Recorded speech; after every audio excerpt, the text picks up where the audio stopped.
Ay, pobrecito, me da mucha pena.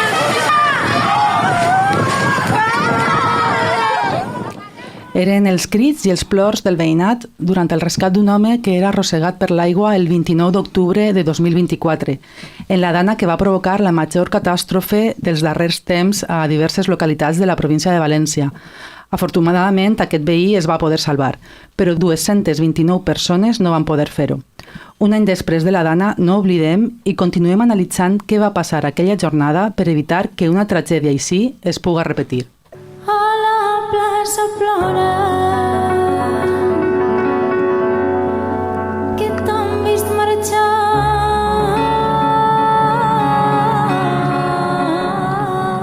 Benvinguts, benvingudes a Mètode Podcast, l'espai de divulgació científica de l'Espai Podcast de la Universitat de València. Soc Anna Mateu, cap de redacció de la revista Mètode, i m'acompanya, com sempre, Lucía Sapinya a l'estudi i Carlos Isaac al control tècnic. Lucía, benvinguda a tu també. Com estàs? Hola, Anna. Impactada, com suposa que ens passa a tots, sempre que escoltem un àudio o veiem un vídeo, no, d'aquell dia, i també escoltant la cançó de la Maria, que va dedicar a totes les víctimes al programa de La Revuelta i que hem posat avui com a inici d'episodi. Sí, perquè és un episodi una mica diferent i crec que l'ocasió mereixia una melodia especial. En aquest cas, com dius, la cançó Montbelatori de la Maria.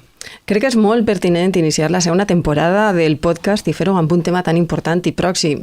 Sempre parlem que este és un espai per acostar la ciència des d'una perspectiva de proximitat i és necessari seguir aportant elements de reflexió en un esdeveniment que ens va afectar d'una manera brutal i que ens ha marcat col·lectivament com a societat. Sabem que al Mediterrani les pluges torrencials a la tardor són habituals, així al País Valencià ho sabem bé. Ja fa temps que ens adverteixen que amb el canvi climàtic estos fenòmens poden ser més extrems, però així tot no estaven preparats per a la magnitud d'aquelles inundacions. I tant, jo encara, quan em moc persones que han estat afectades, perquè qui ens escolta des de fora de València a lo millor no ho té present, però gran part de totes aquestes zones són l'àrea metropolitana de València i molts doncs, ens movem per les autopistes, pels pobles, els centres comercials i clar, doncs passa per aquestes zones i encara em costa moltíssim entendre com tot allò es va convertir en un autèntic riu, en un autèntic tsunami. I el que està clar és que davant aquest repte que suposa el canvi climàtic doncs hem de prendre mesures, hem de fer alguna cosa. És que tot allò, més enllà de les decisions que hagin de prendre les persones responsables de la crisi per tal d'avisar de manera correcta a la població, que això és un altre tema, tot això evidencia que hem de seguir reflexionant sobre el nostre territori, com ens organitzem i sobre el nostre clima. Així és. I en aquesta línia, enguany, en 2025, naix a la Universitat de València la Càtedra de Canvi Climàtic per analitzar i difondre els impactes del canvi climàtic sobre el territori, un tema que ens sembla prioritari i per això hem volgut obrir la nova temporada de Mètode Podcast amb els directors de la càtedra, amb la catedràtica Anna Camarasa i el catedràtic Joan Romero. Benvinguts a tots dos i moltes gràcies per acompanyar-nos. Ho comentàvem fa un moment, coneixem les particularitats del nostre territori i els experts avisàveu des de fa temps de l'increment del risc pel canvi climàtic també, no? Però així tot, aquestes inundacions d'octubre de 2024 ens van agafar desprevinguts, no? A tota la societat. Com és possible això? Comenceu el que considereu. Ana, ¿tú mateix? Sí, uno de los factores importantes es que no acabamos de tener en la cabeza esa idea de cómo funciona un sistema fluvial. Entonces entendemos el riesgo de que nos caiga el agua encima, eso lo entendemos, pero de que nos llegue desde toda la cuenca que está aportando agua hasta donde yo vivo, eso no lo tenemos tan claro. Y una de las cosas que yo entiendo que pasó, uno de los factores importantes que pasó en este episodio fue que se concentraron muchas lluvias muy intensas en la cabecera y que las inundaciones se producen en la cuenca baja, básicamente. La gente que estaba recibiendo sobre sus cabezas el agua no era la misma que luego iba a recibir el impacto de la inundación.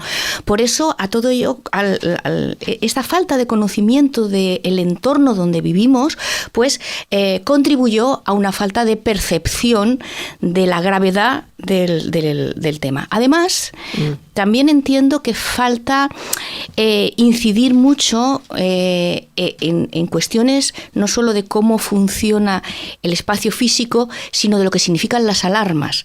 Porque cuando nos dicen una alarma roja, pensamos que puede que se cumpla o puede que no, y no somos muy conscientes de lo que ello conlleva y de las consecuencias que una lluvia muy intensa puede traer en forma de caudal, no inmediatamente, sino unas horas después, el tiempo que le cuesta a una cuenca de reaccionar. Todo esto desde el punto de vista natural, pero claro, estoy hablando, llueve en la cuenca alta, se inundan fundamentalmente en la cuenca baja. Si en la cuenca baja no hubiera habitantes, no fuera vulnerable, pues no pasaría nada, simplemente pues habría sido un episodio extraordinario que habría sido natural. Pero claro, nosotros hemos perdido también esa perspectiva y hemos ocupado el territorio hasta sus últimos espacios libres, y junto al fenómeno natural se ha incrementado mucho la vulnerabilidad. Hay mucha gente viviendo ahí, por lo tanto hay mucha exposición. Fíjense ustedes que la peligrosidad natural junto con la exposición y vulnerabilidad de la gente que habita el territorio son los dos componentes principales del riesgo. Y por eso hablar de cambio climático acaba significando hablar de riesgo, que es a lo que se dedica un poco nuestra cátedra, de poner un poco en evidencia este vínculo entre las dos cuestiones.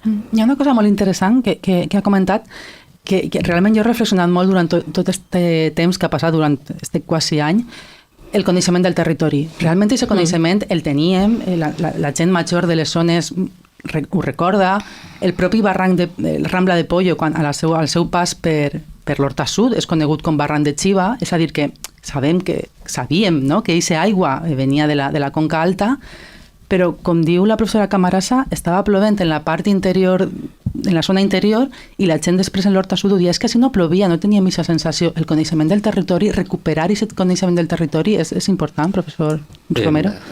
En primer lloc, bon dia i moltes gràcies per la vostra amable invitació. A més del que ha indicat la doctora Camarasa, i en relació amb el que preguntes, jo diria que la Dana ha deixat clares tres evidències que tenen relació amb la pregunta que fas. I és el desordre territorial previ, al que jo li dono molta importància, i les costures de l'estat autonòmic, en segon lloc, que la Dana van evidenciar claríssimament, i l'absència d'una cultura de la prevenció. Jo diria que aquestes coses s'han d'afegir al que assenyalava la doctora Camarasa abans. El desordre territorial previ és de dècades, de manera que enllaça amb el que tu assenyalaves, i és la falta de percepció d'una mica de tenir coneixement en quin territori vivim. Per això ha estat un procés acumulatiu de dècades, de manera que el traçat d'infraestructures en una direcció que ha fet, finalment ha quedat clar que han fet de barrera. Ferrocarril, autovies, ara estan desmuntant les barreres. Però ho estem desmuntant... Exemple, de la pista de Silla, no? Ara estan desmuntant les barreres. Però hi ha infraestructures que no podran desmuntar-se. L'embocament de ponts que finalment s'estreten i fan d'embut. La ubicació de polígons industrials en zona inundable, la ubicació d'expansions urbanístiques en zona inundable. Això és molt important. Això no ho teníem incorporat. Ara, i no sempre, aquestes coses aniran incorporant-se i aniran millorant-se. Però la cultura de prevenció no existia. Dic que ara, parcialment, van incorporant-se, però me sorprèn que després de la Dana, no sé si me sorprèn ja, però després de la Dana veig que alguns ajuntaments han aprovat ampliacions de polígons industrials en zona inundable. Que alguns municipis de l'àrea metropolitana han ampliat zones urbanístiques en zona inundable. Em sembla incomprensible, però és la realitat. De manera que, primera qüestió, desordre territorial previ, que hauríem, durant dècades, que hauríem d'assimilar i enmendar. Segona qüestió, les costures de l'estat autonòmic. Eixe dia i els dies posteriors, i durant tot l'any posterior fins avui, ha quedat claríssim els gravíssims problemes de coordinació i cooperació que hi ha entre les administracions, que són l'Estat. L'estat espanyol, contràriament al que alguna gent pensa, no és el govern central. Té tres pilars fonamentals. Això és l'Estat. el govern local, els governs locals, que té 2 apartats, municipis i diputació, en segon lloc la comunitat autònoma i en tercer lloc l'administració general de l'Estat. Això és l'Estat espanyol. I l'ANA ha evidenciat, per cert, com ha evidenciat després els incendis d'aquest estiu passat, que els mecanismes de coordinació continuen sense funcionar. I en tercer lloc, i és una qüestió més ampla, és la percepció, la cultura de la prevenció, que no està incorporada de manera adient en les normatives i que jo espero que davant de desastres. M'agrada parlar més de desastre que no de catàstrofe. Que desastres com aquest passat així al nostre país, que això pugui contribuir a millorar. Perquè aquesta diferenciació entre desastre i catàstrofe és... Jo crec que desastre... Bueno, és literatura acadèmica. Hi ha col·legues que fins i tot me ve al cap alguna publicació que diu disaster i no catàstrofe. Jo crec que el desastre té una component més de que en bona part podíem haver-ho fet d'una altra manera. Catàstrofe és que ens ha sobrevingut i que realment té més impacte la qüestió més natural, no? Que és més incontrolable. Aquesta distinció la literatura acadèmica la fa, entre desastre i catàstrofe. És interessant, la veritat, i sobretot en un cas així, no? El que comentàvem també abans, a les 11:30 del matí ja s'havia desbordat el barranc de Pollo al seu pas per Xiva, els desbordaments dels rius en els torrents a la tardor és habitual. Part del problema, heu comentat, és que ara construïm i continuem donant permís per ampliar les construccions en zones inundables. Per què es continua autoritzant aquest tipus de construcció i com podem des del món acadèmic aconsellar quines alternatives es poden trobar? La comunidad científica, yo tengo que decir que ha hecho sus deberes. Había hecho sus deberes. Hace 20 años, a finales del siglo pasado, no teníamos todos los instrumentos y todas las herramientas que tenemos ahora. De hecho, la última década, desde 1990 hasta el 99, se declaró la década internacional para la reducción de los riesgos naturales. Y ahí todos estos conceptos de vulnerabilidad, peligrosidad, cartografía de inundación, todo esto se arbitra ahí y se materializa en una ley, la ley de 2007, la Directiva Marco de Inundaciones, que se transpone a España en una directiva, en una ley de 2010. O sea, y ahí empiezan a pedirse que exista esa cartografía de riesgo, que exista ese conocimiento sobre el territorio, que exista esa base científica sobre la que luego arbitrar y organizar los sistemas de prevención. Y eso está hecho. Si no solo tenemos un plan, tenemos el Patricova, que es un plan territorial, pero que fue uno de los primeros de España, desde 2003 en la primera versión, en 2015 la revisión, y el propio Sistema Nacional de Cartografía de Zonas Inundables. Y es verdad que este episodio sobrepasó lo esperable, sobrepasó la perspectiva con la que se trabajaba de los 500 años de periodo de retorno. Pero aún así, muchas de las zonas que se inundaron se sabía que eran zonas expuestas al riesgo. Ese trabajo estaba hecho. Aún así, se siguen dando permisos para construir. Aún así, se sigue buscando la manera de echa la ley, echa la trampa, que ahora entiendo que va a desarrollar mi compañero. Sí, por favor. Es una cuestión de voluntad y de valentía de las instituciones de aplicar conocimientos científicos que ya tienen rango de instrumento legal, porque ya se ha hecho ese estudio y ya existe un plan donde dice las zonas sometidas a riesgo. Claro, ahí también entra en colación el tema de que si ya está construido, pues no se puede derribar. Y eso también hasta cierto punto es cuestionable, como por ejemplo pasó en Ontinyent, en la última inundación de 2019, que en el barrio del río Albaida. Sí, que allí pues en el barrio de la Canterería, pues algunas de las edificaciones que ya se habían hecho, pues se tuvieron que echar abajo. O sea que ahí hay una cuestión de conocimiento científico y luego de voluntad política y de llevar a cabo una gestión compatible con el riesgo con el que estamos viviendo. És possible que hi hagi una percepció de així no pot... És possible que passi, però no passarà. No sé. No sabria dir-te. però part de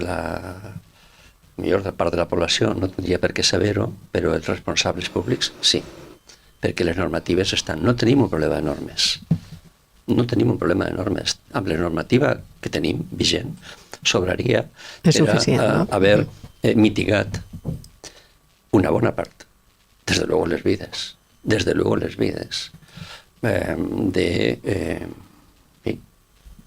desastres com aquest. No és un problema de normes. Podíem tenir millor, sí, però els plans de prevenció contra la inundació, pla de riscos, pla d'adaptació al canvi climàtic, tenim plans, decrets a escala estatal i autonòmica sobrada. En segon lloc, en relació amb la pregunta que feies, no és que només la comunitat científica no ha fet el seu treball, que l'ha fet durant dècades.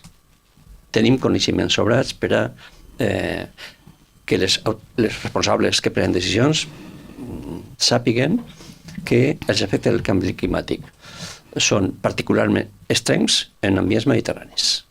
La evidència és abrumadora, científica. No cal més.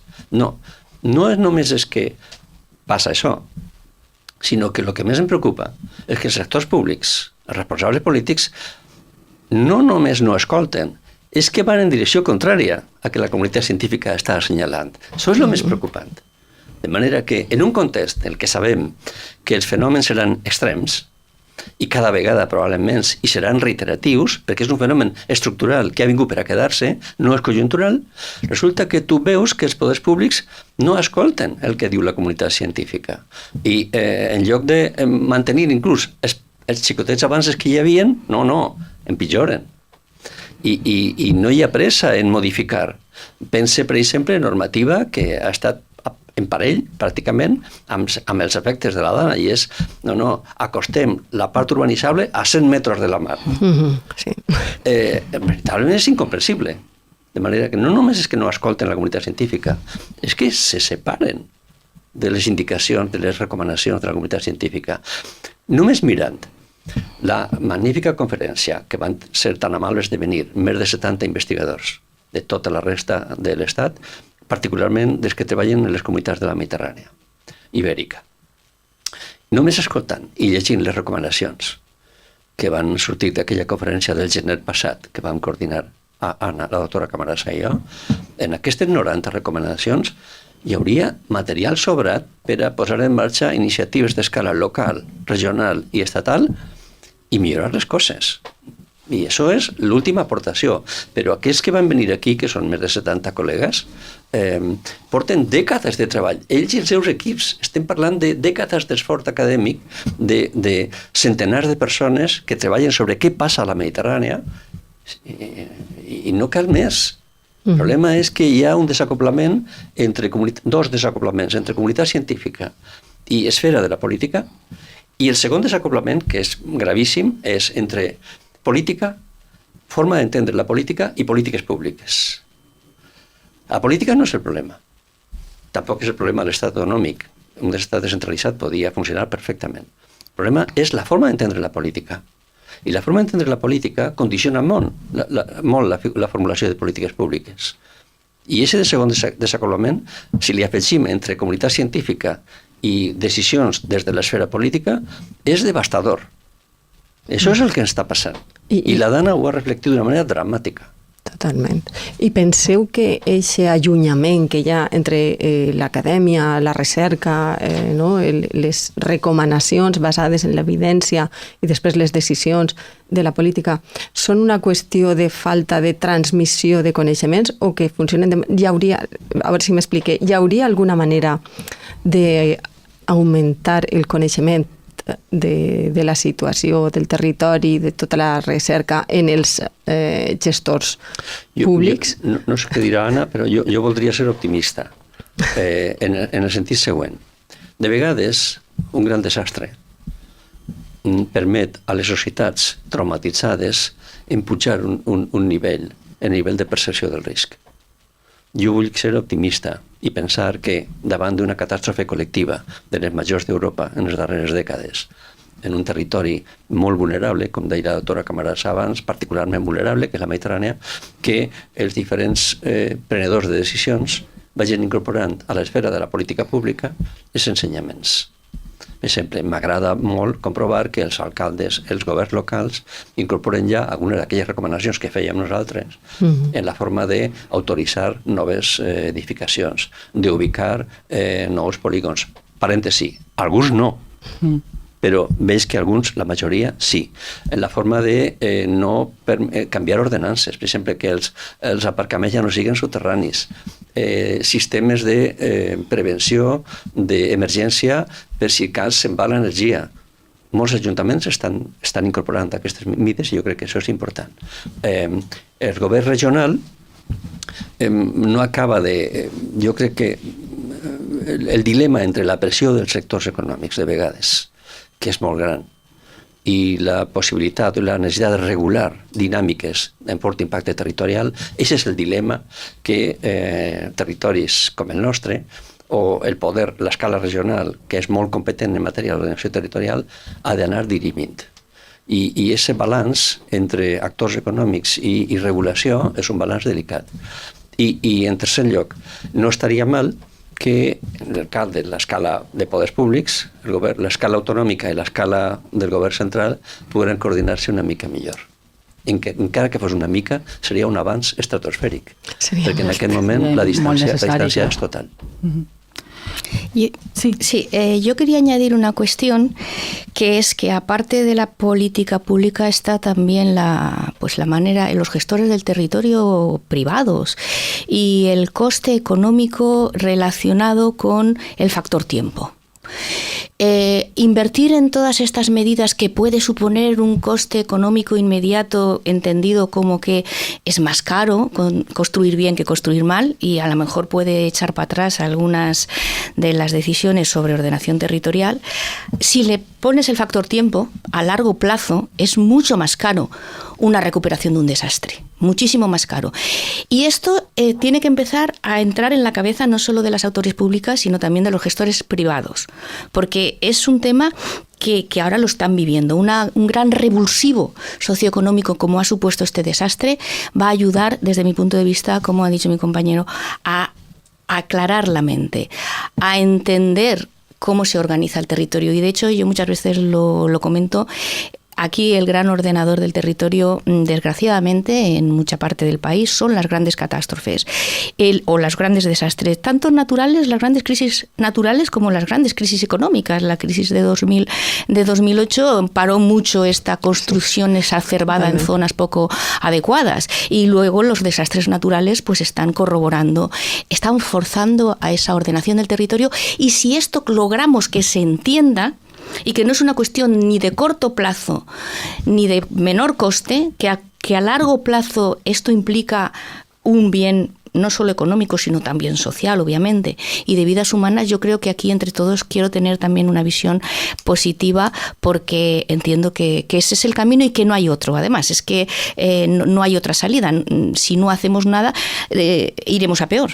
Deixeu-me que incorpore un matís, una idea addicional a lo que acaba de dir la doctora Camarasa, que em sembla molt pertinent, i és que la crisi de 2008 està a la base, en part, dels efectes de la dana en el territori. Diré per què. Quan arriba el 2009, especialment 10, 11 i 12 i més, se va produir un retall molt important del pla d'inversions de l'Estat. Perquè quan un Estat ha d'abordar una recessió, és més fàcil tallar en inversió material que no pas en gasto de capítol de personal, etc. No? I se va produir una retallada important, de tal manera que després de la recessió de 2008 se va ralentir molt el pla d'inversions en espais com aquest per a afrontar efectes de desastre natural, no? O de desastre, de pluges torrencials, etc. Això s'ha vist ara. I el que vull dir és que, tornant a la cultura de la prevenció, ara hem vist, com deia la doctora Camarasa, que per cada euro que deixes d'invertir en pla de prevenció, i vam deixar d'invertir, ara els costos se multipliquen per 3 o per 6. O per 6. perquè no haver invertit 800 o 1.000 milions d'euros en infraestructures de prevenció, ara s'ha convertit només en infraestructures en 15 o 20.000 milions. Vos doneu compte?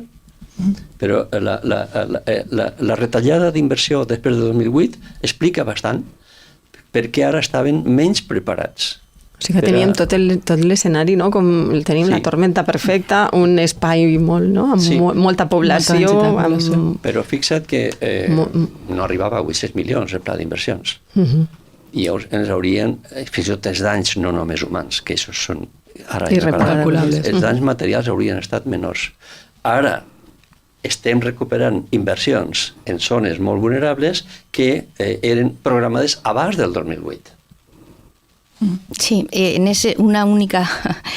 No podemos dejar que la cultura de la prevención acabe siendo una socialización de pérdidas. O actuamos antes o tenemos que actuar después socializando las pérdidas. Entonces, en este sentido, creo que absolutamente de acuerdo con el doctor Romero. Que cal actuar abans. Abans, sí. Clar, però és que el que comentàveu, continuaran produint-se este tipus de fenòmens extrems del clima cada vegada més. Vivim en una àrea especialment vulnerable. Vull dir, o fem alguna cosa el que comentàveu, no tenim més escapatòria que actuar, no? I prendre decisions al respecte. No tenim més escapatòria, és que tenim l'obligació, a més, no? Perquè parlem d'una àrea que a més abasteix, ocupa una part importantíssima del PIB regional, una part importantíssima de la població que resideix, és a dir, una àrea densíssimament poblada, no? I això és un element fonamental. Clar, jo sempre me faig la mateixa pregunta, com un estat funcionalment federal pot treballar sense cultura federal, sense cultura de la coordinació i la cooperació. Complicat. Aquest és un altre dilema que hem de resoldre. I més en els temps actuals, no? De tanta polarització i política, social, no? Y sí. Yo quería añadir otra cosa también, que es una cuestión en relación al conocimiento del territorio. Antes hemos hablado de que la gente que habitaba habitualmente un territorio conocía cómo funcionaba. Ahora hay que tener en cuenta también que ha habido un factor atractor del área metropolitana de población de fuera, no ya emigrante, sino de población de fuera del territorio que no tiene ese vínculo de conocimiento con el territorio.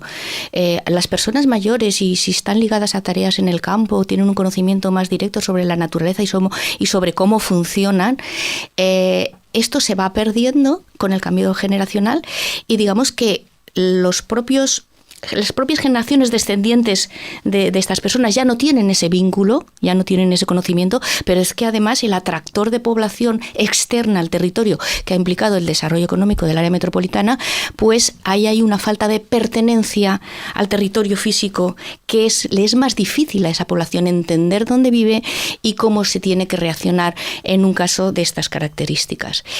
Y además, ahora porque ha pasado aquí en esta zona, pero no solamente estoy hablando de gente trabajadora. Por ejemplo, si nos ponemos a hablar de Benidorm, ahí la migración, hay mucha gente que viene de Alemania, que viene de Inglaterra, que no tienen ni idea de lo que es una rambla, porque encima en sus países el sistema fluvial funciona absolutamente de manera diferente, que tienen incluso dificultad para entender el idioma y para entender la comunicación del riesgo. Entonces, ese factor también es muy propio de nuestro entorno, porque somos un entorno que atrae mucha población que no pertenece a este territorio, que no se ha criado aquí, no tiene en sus genes ese conocimiento.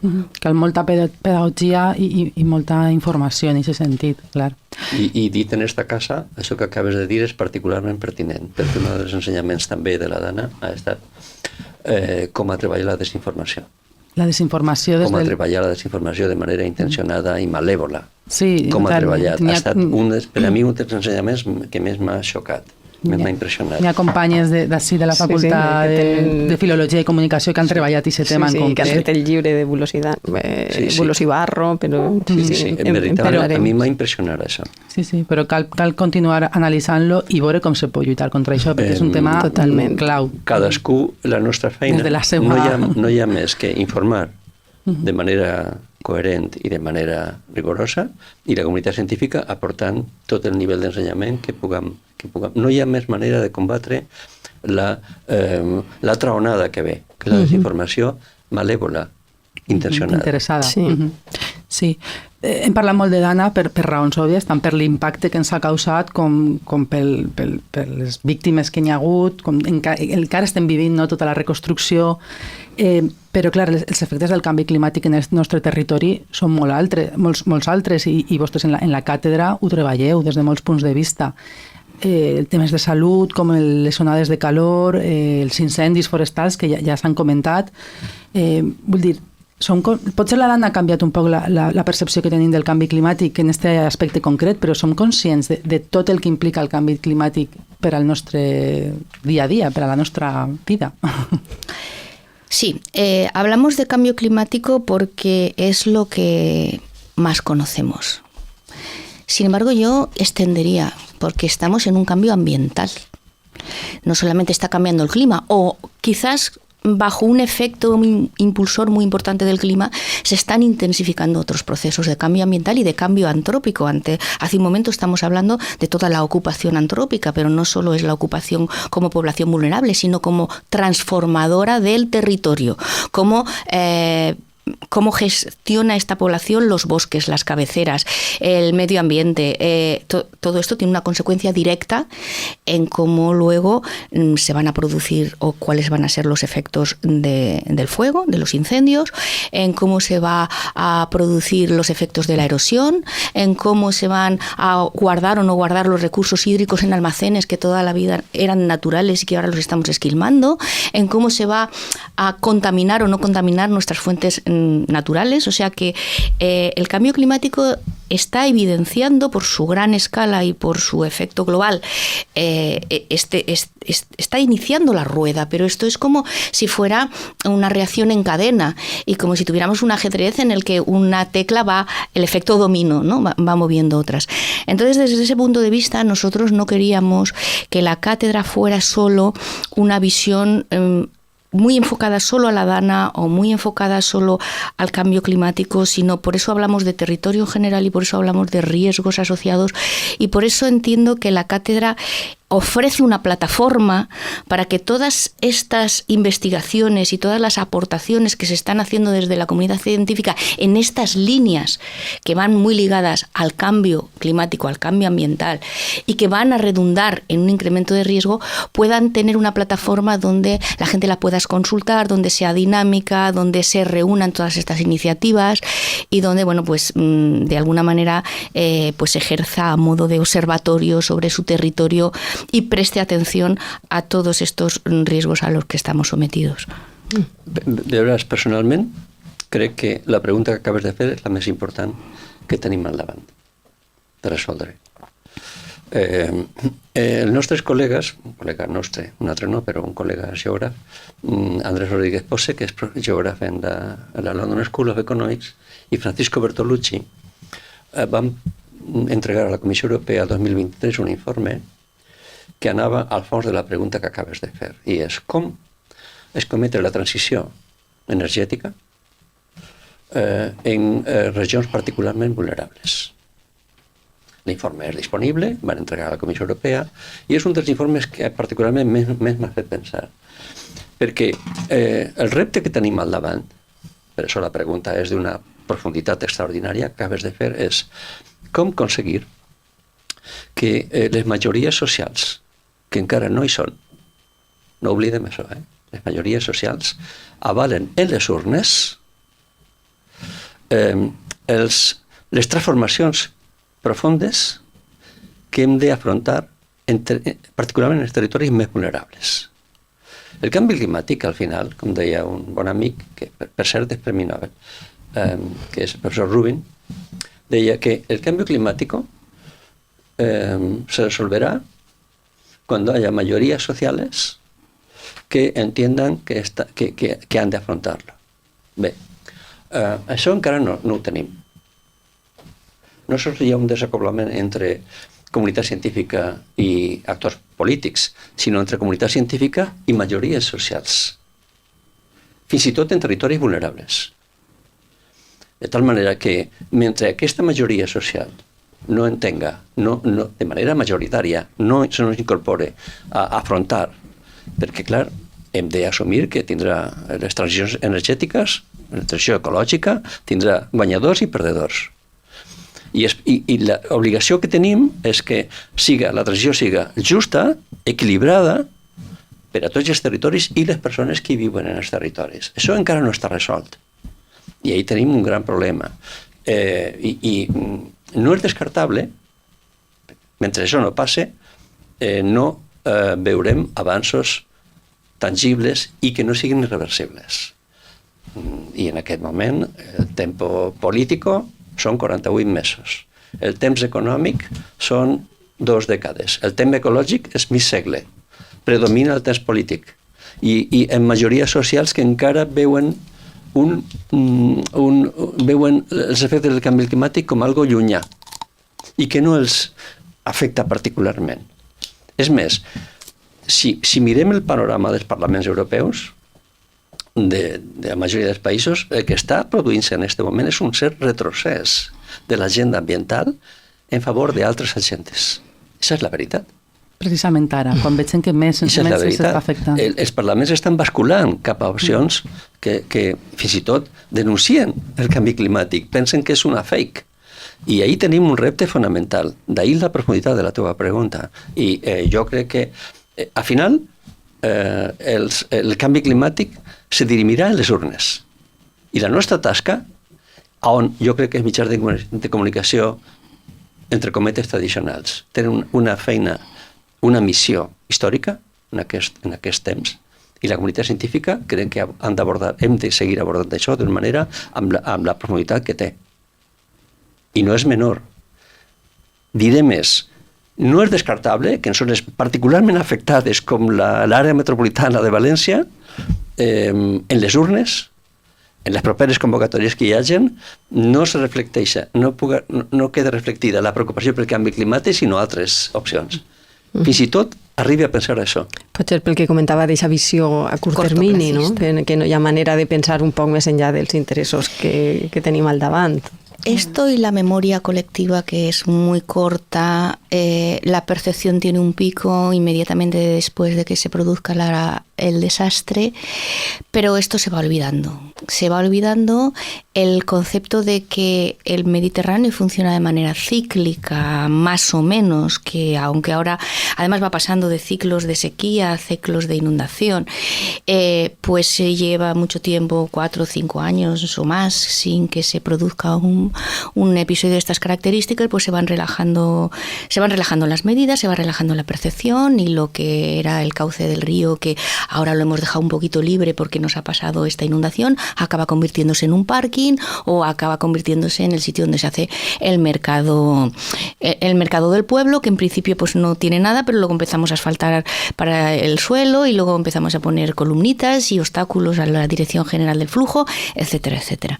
Este tema es, como él ha dicho, una cuestión de plazos, de tiempo. Hay que aunar esos plazos y hay que cultivar la percepción pública de esos plazos, de que no se deben esperar los resultados en una vida humana, que en ocasiones dice, yo nunca he visto esto. ¿Cuántos años tienes tú? No creo que más de 100. Los fenómenos naturales no operan a escala humana. Pueden operar a escala humana, pero tienen escalas que superan en mucho la escala humana, y esa es la visión con la que tenemos que planificar. I això que acaba de dir la doctora Camarasa, diria jo, a la cultura de prevenció, l'única fórmula per anar a la direcció que apunta la doctora Camarasa és incorporar també la cultura de l'acord. De l'acord. De l'acord. No hi ha una altra fórmula, perquè és l'única solució que hi ha per sobrepassar els 48 mesos que hi ha entre elecció i elecció. Hem d'acordar estratègies que per lo menos pensen en dècades en matèria de polítiques d'adaptació, de mitigació i de prevenció als efectes del canvi climàtic. Això només passa per la cultura de l'acord. Hem de treballar molt. Anàvem a ser optimistes, eh? Sí. No, però evidentment és un problema, el canvi climàtic, que té moltes vessants. En la càtedra ho reflectiu molt bé, per exemple, en la conferència que es va fer en gener, perquè es tracta des d'aspectes econòmics, socials, comunicatius, que són molt importants, però per una qüestió ara que estava parlant la professora Camarasa, he recordat una de les recomanacions que a mi m'ha cridat particularment l'atenció perquè també té a veure en la comunicació, que és quan parlem dels períodes de retorn, quan parlem d'estos cicles, no? Un període de retorn de 500 anys, a lo millor a nosaltres ens queda una percepció de que esta catàstrofe, este desastre, passa cada 500 anys, però realment una de les recomanacions que feu en el recull de recomanacions després de la conferència era precisament veure si se canviava esta forma de comunicar el risc, ¿no? Sí, vamos a ver. El concepto de periodo de retorno es un concepto que actualmente está muy en revisión en lo que tiene que ver con las inundaciones, porque cuando hablamos, pues esta inundación tiene un periodo de retorno de 500 años, nos pensamos que es que hasta dentro de 500 años no va a haber otra inundación de estas características, de esa magnitud. Eso no es así, porque en realidad estamos trabajando con métodos estadísticos y probabilísticos cuya base no fueron pensados para eso. Para yo poder hablar con cierta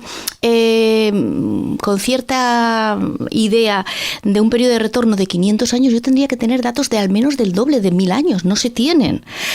Entonces se aplica un concepto probabilístico que a lo mejor en otros riesgos, no sé, te voy a poner por ejemplo pues un terremoto donde sí que, o un volcán donde la energía se va gastando y es verdad que puede haber otro movimiento tectónico pronto, pero que sí que es verdad que cabe esperar ese periodo de retorno más ajustado.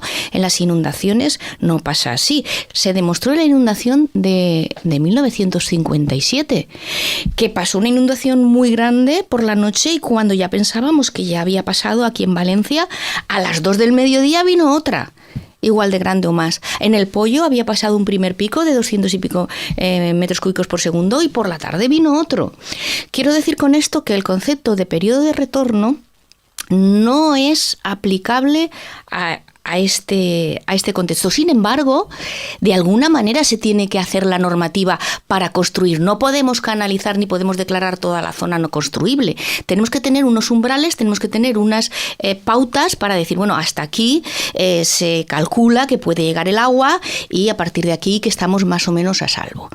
Y esos cálculos toman como referencia esos 500 años de periodo de retorno porque en algo se tienen que basar.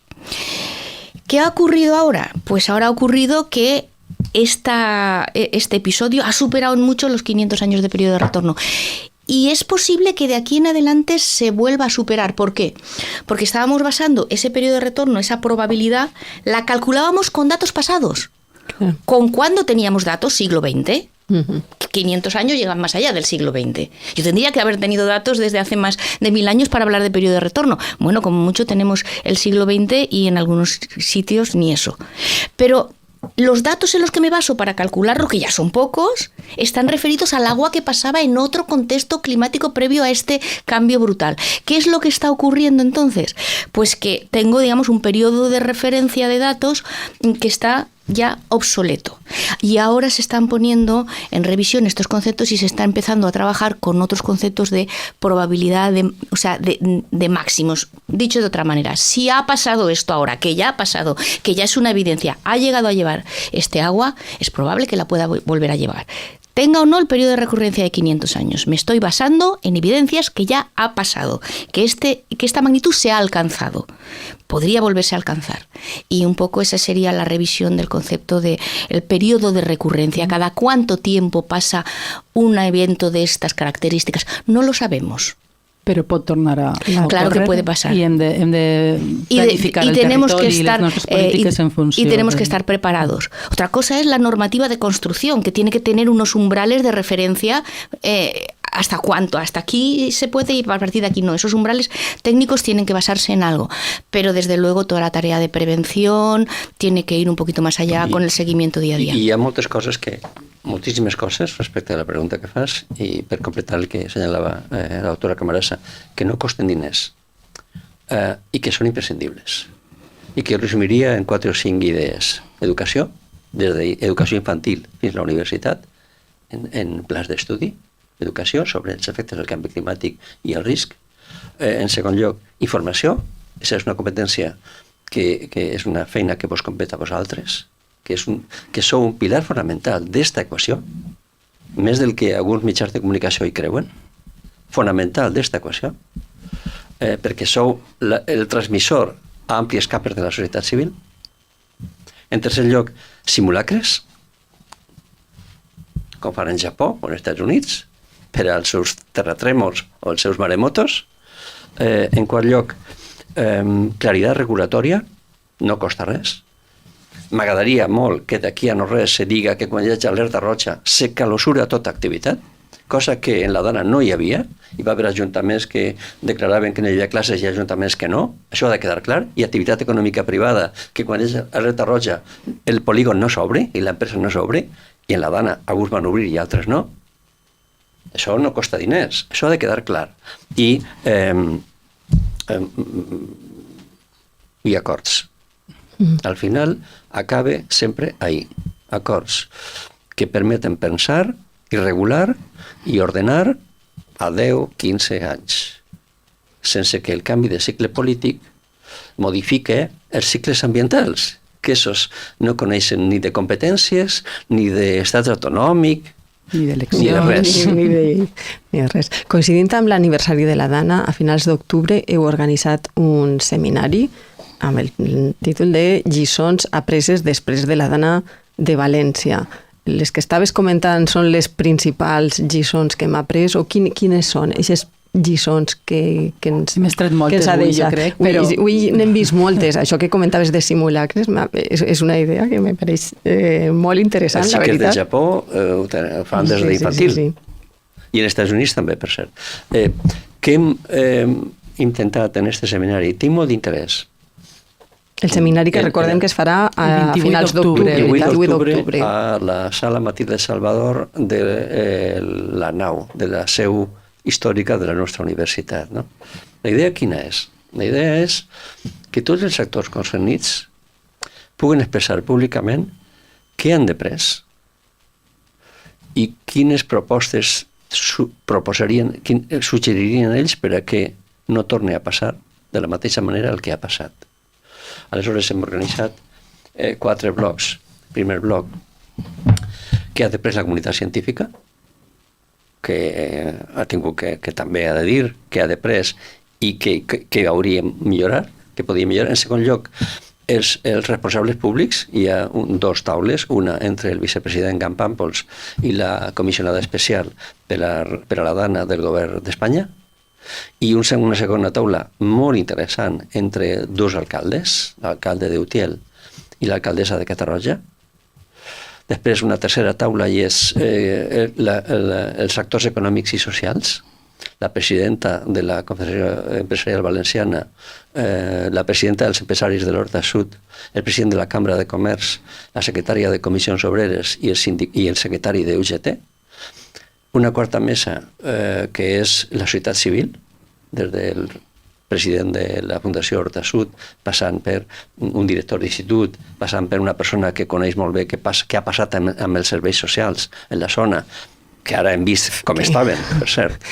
Societat civil, també una persona d'esta casa, professora d'esta casa, i és que hem de pres des de mitjans de comunicació, la professora Raquel Ejerique hi participarà, i al final volem deixar la paraula a qui més té que parlar, que és la presidenta de l'Associació de Víctimes Mortals de la Dana. Un espai on reflexionar conjuntament amb tots els actors. Arribar a acords sobre la idea és el que ha passat. Què han de pres, què podríem millorar i sempre que siga possible, especialment les meses d'actors polítics, quins punts d'encontre serien capaços... Obligar-los a... Sí, esta és la idea. Quins punts d'encontre serien capaços de... Però a mi m'interessa particularment tot el que diguen, naturalment, a veure si te prenem alguna cosa, no? És la intervenció final de la presidenta de l'associació, perquè jo sóc dels que pensa que el dol, ara s'acompleix un any, encara no ha acabat. Diré més, el dol no acabarà fins que Mazón siga president de la Generalitat. Sí, cal absolutamente de acuerdo. Tancar les ferides que encara estan obertes. Ajudaria molt. a les persones afectades, perquè el dol és una cosa molt íntima, molt personal, no? Però jo crec que això alliberaria, ajudaria a accelerar el trànsit que les persones han de passar. Sí, esa reparació. Absolutamente de acuerdo con Joan Romero. Esta jornada pretende de alguna manera enfocar, tener una visión multidimensional, todas las dimensiones, porque no solo es agua pasando por un cauce y arrasando, hay mucha dimensión, hay dimensión social, hay dimensión económica, hay dimensión científica, hay dimensión gubernamental, hay muchas dimensiones y cada una tiene que actuar en su campo, tiene que reflexionar sobre sus lecciones aprendidas, porque no sirve que solamente se reflexione desde un punto de vista. Se tienen que aunar y se tienen que escuchar. Si tienen la paciencia de aguantar la jornada y no solo escuchar a los de su grupo, sino a los de los otros grupos, van a adquirir esa visión multidisciplinar y multidimensional del proceso. Eso ayuda a situarse. Y yo también estoy totalmente de acuerdo que el duelo no se pasa hasta que uno no recupera ni el duelo ni el miedo, hasta que uno no recupera la confianza en que hay alguien al volante. Esa confianza se perdió. Y se perdió con razón. Y entonces esa confianza, la población tiene que recuperar esa confianza, porque eso no es algo mental ni intelectual, eso es algo que se siente. En un momento de problemas, confías o no confías. Y si confías, haces caso y sigues las instrucciones. Y si no confías, estás añadiendo un elemento más al riesgo, que es que tienes unas autoridades que, por mucho que se preocupen ahora por ti, necesitan de tu confianza para que tu comportamiento sea ad hoc. Si no, te vas a quedar bloqueado. Y ese es un tema que habrían de plantearse también nuestras autoridades. Doncs ha sigut una conversa molt interessant. Jo crec que ens donaria... Ens hem allargat inclús més del que teníem previst, però és que... Però és que calen estos espais de reflexió. Podríem continuar parlant i parlant, però bé, tenim la jornada del 28, molt interessant per a poder continuar reflexionant sobre el tema, que hem de continuar fent-lo, evidentment. Moltes gràcies, Anna Camarasa, catedràtica de Geografia Física, i Joan Romero, catedràtic emèrit de Geografia Humana de la Universitat de València i directors de la càtedra Canvi Climàtic, Territori i Riscos Ambientals. Un plaer, realment, haver pogut conversar. Seguim molt a prop les activitats de la càtedra, les seues recomanacions, els seus informes, i esperem també que ho facin els gestors i els responsables de polítiques públiques, clar. Gràcies. Moltes gràcies. Muchas gracias por invitarme.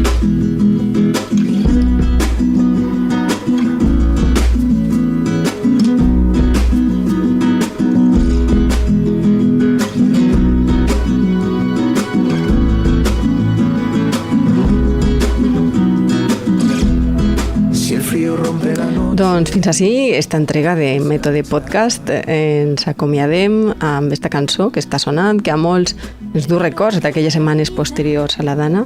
Sí, és una versió coral de la cançó Lodo, de Joel López, que va comptar amb artistes valencians per a la campanya Veus per València, que és una campanya de la Federació de Societats Musicals de la Comunitat Valenciana. Ells volien recaptar fons per a les més de 30 societats musicals que es van veure afectades per aquelles inundacions. Jo crec que és una canció preciosa per tancar l'episodi d'avui, en record de les víctimes, les persones afectades i de totes aquelles persones també, associacions, empreses, que es van volcar en ajudar i en col·laborar tot el possible.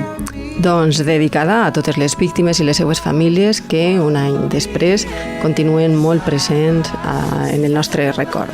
Acabem. Gràcies per renovar la vostra confiança amb nosaltres una temporada més. Ja sabeu que ens trobarem en unes setmanes amb nous episodis i recordeu que ens podeu escoltar sempre en la plataforma d'iVox i seguir en les xarxes socials per no perdre-vos cap novetat. Adeu. Adeu.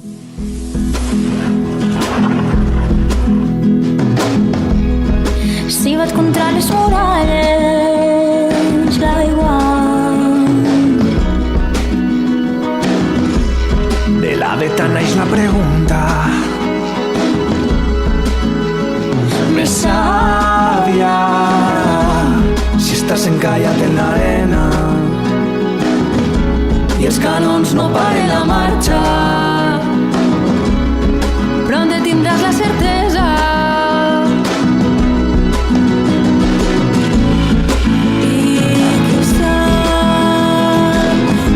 este pas no